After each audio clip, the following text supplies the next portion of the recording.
What hadn't you tried? You're already a huge success. Climbing Mount Everest in the nude has always been. You going to let him do that? Stop if he wants to, he can. It's not a matter of what she'd let me do. It's whether she'd be happy about it or not. I'm an angel. You're an angel? They're the ones that come back to Earth to do good deeds and stuff. I'm bulletproof, but I can't fly yet. In Almost an Angel, Paul Hogan is spreading his wings with a brand new character called Terry Dean. Aerobics. Sound like Jane Fonda. It's about a criminal who gets hit on the head and thinks he's turned into an angel. Did you ever pinch anything in your life? Yeah. Paul Hogan? Oh, yeah. Yeah, I was a bit light-fingered as a kid, but I fortunately grew out of it. Do as I say, no one gets hurt. I'll have 200 tuna on a roll to go. Paper or plastic? The Bonzo Burger Man cruised the downtown area last night distributing samples of his products to the homeless. He's medium build and looks like this. Linda, let me get you to play the meanest movie critic in Hollywood. Yeah. How would you review Hogan in Almost an Angel? Linda Kozlowski, Hogan's new wife, co-star and critic. Oh, I couldn't do it as a review, but... Be brave, but don't be foolish. Be honest. I would say that he keeps the charm of Crocodile Dundee, although it's a completely different character. It's likable and funny and warm. How do you feel now, Paul, knowing that in some of your movies you're going to be perhaps kissing your wife in front of, 3 trillion people watching around the world? Anyone who's been in any romance movies, and your head won't spin with the romance in this particular movie, it's not a romantic movie, knows there's nothing romantic about love scenes in movies. It can't be this 70 people looking over your shoulder and sort of no, don't purse the bottom lip, turn the head a little bit more to the left, that's it, now move in for the kiss. It's sort of how people make pornographic movies, I'll never know. I mean, not why they do it, but how they do it. Technically, it's beyond me because you can't get passionate on the screen. It's too complicated, it's too complex.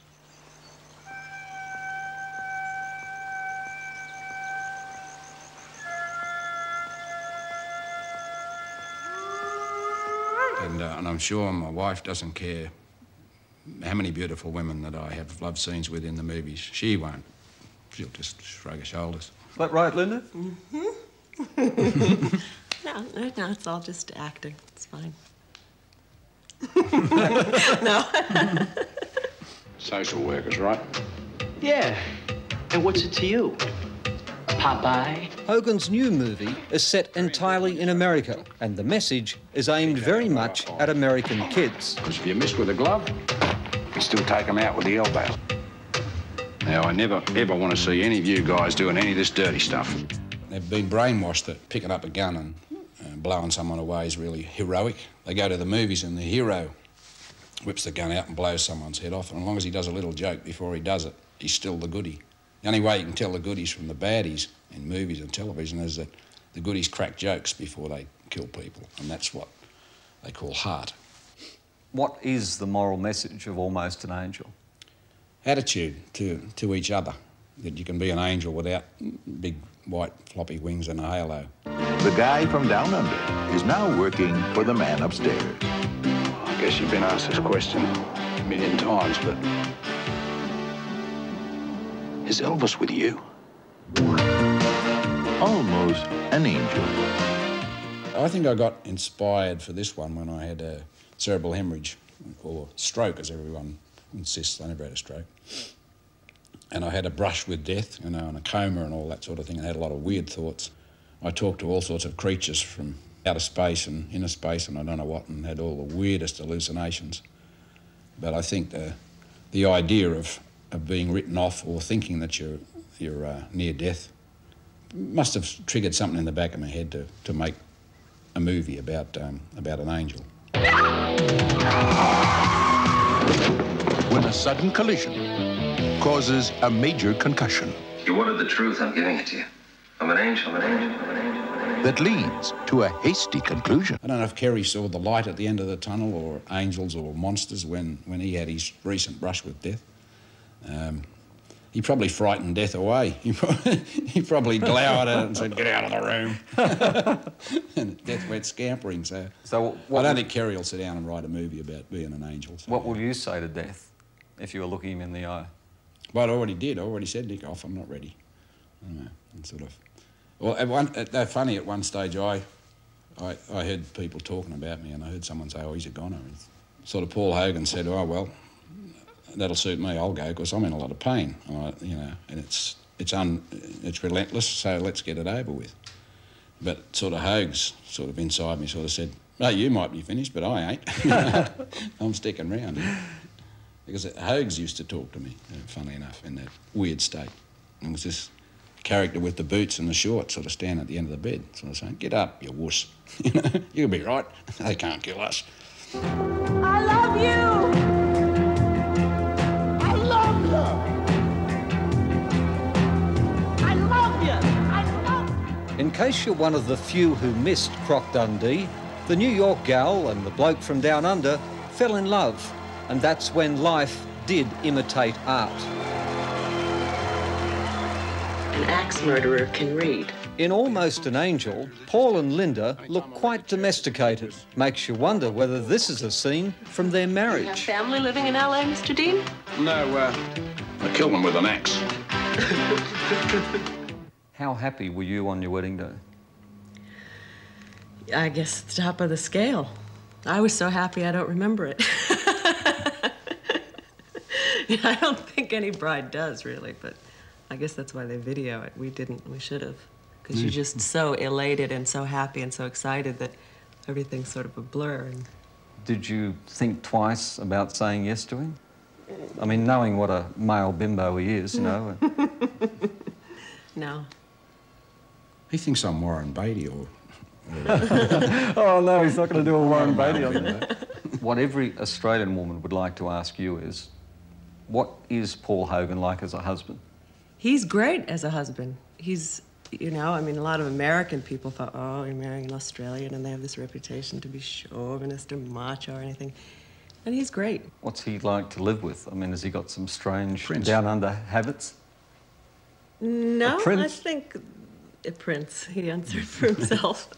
No, he's great to live with. Do you think Australian men have got something that Yanks haven't got? Yes, there's more of a challenge there. It's more interesting to me, and maybe to a lot of women, I don't know, because American men are kind of too easy to mold. We're like a little He's no fight. pushover. No. Paul, what's it like being married to a Yank? a Yank. I don't know. This one here, that's pretty good. I'm happy. Happy as a pig in mud. She gets me a little bit more Hyped up. yeah, hyped up or passionate or involved in things, whereas I sort of, like a lizard, I'm asleep half the time. And I calm her down and so that she doesn't flip out over things that you've got no control over. So it sort of makes for one normal person, doesn't it? Yeah, between us, we're a normal, well-rounded human being. It was the full-star treatment at Mann's Chinese Theatre on Hollywood Boulevard, and all the big stars were there. In Hollywood, they make a glamorous couple. But for Hogan, Tinseltown is just the place where he goes to work. I'm here while I'm working, and when I'm finished working, I'm back to Byron, back to the bush. But it's not a horrible place. The horrible part of it's the smog, I guess. People are nice. The couple has certainly moved into the suburb of the rich and famous. Neighbours include Priscilla Presley and Elizabeth Taylor, and even the late Rock Hudson used to live in this street. I haven't really got over that sort of little buzz of people who I think are stars, know me and want to come and say hello. I sort of go, huh? But that's good. Met Clint Eastwood at one function we went to. It was the only person in the room that I really wanted to meet. And he really wanted to meet me, and it was, oh, I like you too. It was sort of like enough punter in me to be really pleased that Clint Eastwood see me across the room and kept looking over and waving to me, you know. And I've struck a lot of stars here like that. A fellow like Dustin Hoffman, who introduced you, really, in a way, helped cast you in the first Crocodile Dundee. What would he think of someone like Paul who can really walk in, unknown in Hollywood, and have the most enormous success with his very first picture? He thinks, you're a funny guy. You're a funny guy. That's not bad. That's what he does. I mean, then walk up and say good day, walk up and looks at me and says, you're a funny guy. And this is where it'll all happen. The Star's $5 million spread at Possum Creek, 10 minutes from the coast. Now they are rich and successful, and everyone is watching. Guests across the rolling hills, watched by the stargazers on the mountain. The paparazzi doesn't leave them alone. We have the peeping toms at Byron sneaking around with a photo lens, and I like the photo.